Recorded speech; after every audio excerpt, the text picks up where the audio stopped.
والعاقبۃ للمتقین والصلاة والسلام علی سید الانبیاء والمرسلین وعلی آلہ واصحابہ الطیبین الطاہرین اما بعد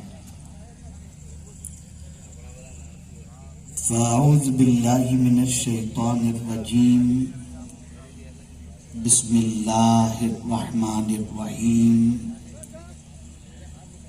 وذروا ظاہر الاسم وباطنہ صدق اللہ العظیم۔ مخدوم گرامی وقار نبی اعلیٰ حضرت علامہ مندان رضا خان صاحب قبلہ مدظ اللہ العلی، خطیب اعظم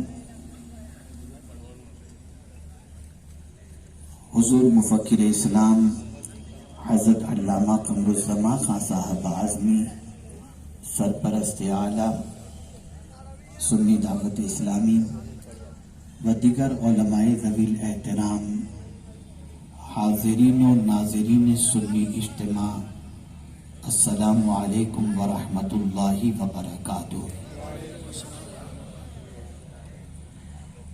آیہ کریمہ کے جس حصے کی تلاوت کا میں نے شرف حاصل کیا، اس سے متعلق کچھ معروضات پیش کرنے سے پہلے آقا کریم رؤوف الرحیم علیہ التحیۃ والتسلیم کی بارگاہ بےکس پناہ میں جس طریقے سے میں پڑھاؤں، عقیدت و محبت میں ڈوب کر اسی طریقے سے درود و سلام کا نذرانہ پیش کریں۔ الصلاۃ والسلام علیک یا رسول اللہ، الصلاۃ والسلام علیک یا حبیب اللہ، الصلاۃ والسلام علیک یا نبی اللہ، الصلاۃ والسلام علیک یا نور اللہ، وعلی آلک و اصحابک یا حبیب اللہ، صلی اللہ تعالی علیہ وسلم۔ میرے پیارے آقا صلی اللہ تعالی علیہ وسلم کے پیارے دیوانوں، 3 سال کے بعد پھر ہم وادی نور میں جمع ہوئے ہیں، اور یہ آپ کا ٹھاٹھے مارتے ہوا انسانوں کا سمندر اس بات کی گواہی دے رہا ہے کہ آپ دین کے راستے پر چل کر اپنی دنیا اور آخرت دونوں بہتر بنانے کا جذبہ رکھتے ہیں۔ یقیناً بہت سارے ایمان افروز خطابات آپ نے سماعت فرمائے، اور میرے بعد ایک مرکزی خطاب حضور مفکر اسلام کا آپ کو اور مجھے دونوں کو سننا ہے۔ میں تھوڑی دیر کے لیے حاضر آیا ہوں کچھ ضروری باتیں آپ کی سماعتوں کے حوالے کرنے کے لیے۔ اس وقت انسانوں میں بہت سارے مسائل پائے جا رہے ہیں۔ بیماری کا مسئلہ، تنگ دستی کا مسئلہ، بے قراری کا مسئلہ، بے چینی کا مسئلہ، ایک ہی مسئلہ نہیں بلکہ مسائل کے انبار لگے ہوئے ہیں، اور ہر انسان یہ سوچ رہا ہے ان مسائل کا حل کیا اور یہ مسائل کیسے پیدا ہو رہے ہیں۔ میرے پیارے آقا صلی اللہ تعالی علیہ وسلم کے پیارے دیوانوں، اس بات کو اچھی طریقے سے ذہن میں رکھیں، قرآن جہاں ہدی للمتقین ہے وہی قرآن ہدی للناس بھی ہے۔ اسی لیے قرآن نے جب اپنی شان بیان کی تو رب نے خود اس قرآن کی عظمت کے بارے میں ارشاد فرمایا، یا ایھا الناس قد جاءتکم موعظۃ من ربکم وشفاء لما فی الصدور۔ اے لوگوں، تمہارے پاس اللہ کی طرف سے نصیحت آ گئی۔ یہ نصیحت دینے والی کتاب ہے، یہ راستہ دکھانے والی کتاب ہے، یہ پرابلمز کے سولیوشن والی کتاب ہے، یہ پرابلمز کا ریزن بھی بتاتی ہے یہ کتاب، اور پرابلمز کے سولیوشن کو بھی یہ پیش کرتی ہوئی نظر آتی ہے۔ آئیے میں آپ کو بتاؤں، آج دن بدن اگر انسانوں کی زندگی کا جائزہ لیا جائے تو حالات بد سے بدتر ہوتے جا رہے ہیں، بیماریاں بڑی تیزی سے پھیل رہی ہیں، تنگدستی بڑھ رہی ہے، مہنگائی شباب پر ہے، اور گرمی بھی آپ دیکھیں تو وہ بھی اپنے شباب پر ہے۔ آج تکالیف کے پہاڑ نظر آ رہے ہیں، انسان کبھی ادھر سے ادھر، ادھر سے ادھر سکون کی تلاش میں بھٹکتا نظر آتا ہے، لیکن کوئی جا ایسی نہیں ملتی جہاں انسان سکون حاصل کر سکے، اطمینان حاصل کر سکے۔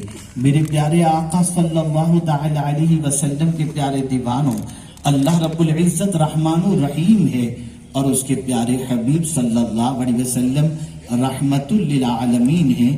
اسی لیے ہم اللہ عز و جل کے رحمان الرحیم ہونے کے ساتھ ساتھ اللہ کے رسول صلی اللہ علیہ وسلم کے رحمت للعالمین ہونے کے ساتھ ساتھ اس فرمان کی طرف بھی توجہ دیں کہ جب وہ رحمان الرحیم ہے اور اس کے حبیب رحمت للعالمین ہیں تو وہ تو یہی چاہتے ہیں کہ بندوں کی زندگی اطمینان سے گزرے، بندے مصیبتوں سے دور رہیں، ان کی زندگی، ان کی صبح، ان کی شام آرام کے ساتھ گزرنے لگے۔ لیکن بندہ ہے جب وہ اپنے رب کی نافرمانی کا شکار ہوتا ہے اور اسی کے ساتھ ساتھ اس کے رسول صلی اللہ علیہ وسلم کی نافرمانی کا شکار ہوتا ہے تو مصیبتیں دروازوں پر دستک دینے لگتی ہیں، پریشانیاں اس کے گھروں کے لیے بالکل پریشانیاں اس کے گھروں میں آنا شروع ہو جاتی ہیں۔ قرآن اسی لیے کہتا ہے، ما اصابک من مصیبت فبما کسبت ایدیکم، جو مصیبتیں تمہیں پہنچ رہی ہیں وہ تمہارے ہاتھوں کی کمائی ہے۔ اور دل کی تنگی کے حوالے سے قرآن کہتا ہے، اور دل ہی کی تنگی نہیں، مطلق تنگی کی بات قرآن کہتا ہے تو یوں کہتا ہے، وَمَنْ أَعْرَضَ عَنْ ذِكْرِي فَإِنَّ لَهُ مَعِيشَةً ضَنْكًا وَنَحْشُرُهُ يَوْمَ الْقِيَامَةِ أَعْمَىٰ۔ جو لوگ میری آیت سے اعراض کرتے ہیں ہم ان کی زندگی کو تنگ کر دیتے ہیں۔ آج وہ کون سی تنگی ہے جو انسان کی زندگی میں نظر نہیں آتی؟ زندگی تنگ ہو گئی، قبر تنگ ہوتی دکھائی دے رہی ہے بہت ساروں کی، اسی طریقے سے مالی تنگی نظر آتی ہے، بدن کی تنگی بھی نظر آتی ہے۔ اب ہمیں سوچنا پڑے گا کہ ان ساری پرابلمز کا سولیوشن کیا ہے۔ جب یہ گناہوں کی وجہ سے ہے، یہ ہاتھوں کی کمائی ہے، یہ گناہوں کے سبب سے یہ ساری پریشانیاں اور اللہ کی یاد سے غفلت کی بنیاد پر ہے، تو ہمیں کرنا کیا ہے؟ آج بہت سارے دانشور جب کوئی کانفرنس کرتے ہیں تو کہتے ہیں قوم کو اٹھانا ہو تو ایجوکیشن کی بات کرو، قوم کو اٹھانا ہو تو اکنامیکل اسٹیبلشمنٹ کی بات کرو، غرض کے بہت سارے مشورے دیے جاتے ہیں، ان کے اپنے مشورے حق بجانب ہیں۔ لیکن میں آپ سے کہنا چاہتا ہوں، کیا آج کا تعلیم یافتہ بے چین نہیں ہے؟ کیا آج کا پڑھا لکھا انسان بے قرار نہیں ہے؟ دنیا کے وہ ممالک جن کو علم کے اعتبار سے ترقی یافتہ ممالک کہے جاتے ہیں، کہا جاتا ہے، ان سارے ویسٹرن ورلڈ کی زندگی کا اگر آپ جائزہ لیں تو ہندوستان کی کمپیر کے اندر، ایشیا کے کمپیر کے اندر سب سے زیادہ سوسائڈ کرنے والے اور سب سے زیادہ دماغی مریض اگر آپ کو پائے جائیں گے تو وہیں پر پائے جائیں گے۔ سوال یہ پیدا ہوتا ہے، یہ ساری پریشانیاں ہیں کیوں؟ یہ ساری مصیبتیں ہیں کیوں؟ اور اس کا سولیوشن کیا ہے؟ تو میرے پیارے آقا صلی اللہ تعالی علیہ وسلم کے پیارے دیوانوں، اس کا سب سے بڑا سولیوشن یہ ہے جسے قرآن نے کہا، وَذَرُوا ظَاهِرَ الْإِثْمِ وَبَاطِنَهُ، ظاہری گناہ بھی چھوڑ دو اور باطنی گناہ بھی چھوڑ دو۔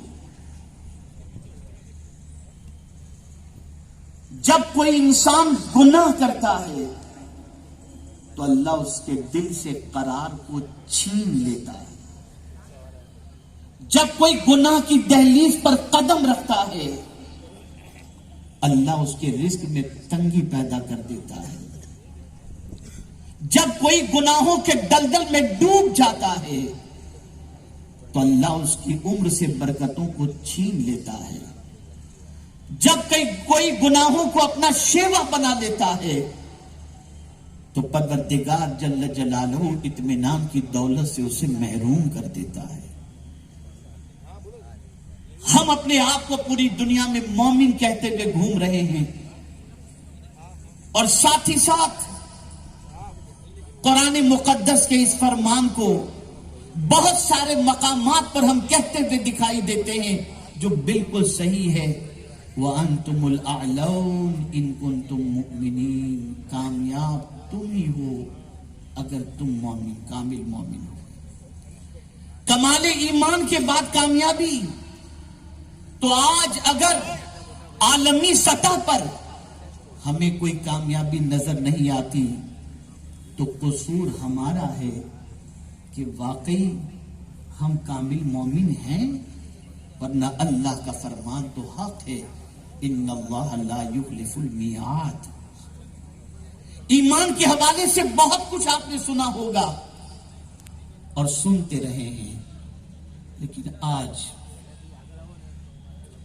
ایک حدیث آپ کے سامنے پیش کرنے کی سعادت حاصل کرتا ہوں جس حدیث کی روشنی میں ہم اپنے ایمان کی سچویشن کو سمجھ سکتے ہیں. یہ حدیث ہمیں آئینہ دکھا رہی ہے. یہ حدیث ہماری زندگی میں موجود ایمان کے حوالے سے بتائے گی اور پھر کسی مفتی صاحب سے فتویٰ لینے کی ضرورت نہیں. اس حدیث کی روشنی میں ہم خود اپنے آپ سے پوچھ لیں. حضرت ابو امامہ رضی اللہ تعالی عنہ نے حضور صلی اللہ علیہ وسلم سے عرض کیا. زندگی بھر یہ حدیث یاد رکھیے گا، بہت کام آئے گی یہ حدیث. حضرت ابو امامہ رضی اللہ تعالی عنہ نے عرض کیا مل ایمان یا رسول اللہ صلی اللہ تعالی علیہ وسلم. ایمان کیا ہے اے اللہ کے رسول صلی اللہ علیہ وسلم؟ آقا کریم صلی اللہ علیہ وسلم نے فرمایا قال النبی صلی اللہ علیہ وسلم اذا سرتک حسنۃ وساءتک سیئۃ فانت مؤمن. جب تیری نیکی تجھے خوش کر دے اور تیرا گناہ تجھے بے قرار کر دے بس تو مومن ہے. نیکی خوش کر دے اور گناہ بے قرار کر دے بس تو مومن ہے. آج کون ہے جو گناہ کر کے بے قرار نظر آتا ہے؟ کیا کبھی گناہ کے سرزد ہونے کے بعد کھانا چھوٹا؟ کیا کبھی اللہ کی نافرمانی کے بعد آنسو آنکھ سے نکلے؟ کیا کبھی دامن پر لگے ہوئے گناہوں کے دھبوں کے بعد احساس ندامت ہمارے اندر پیدا ہوئی؟ نہیں.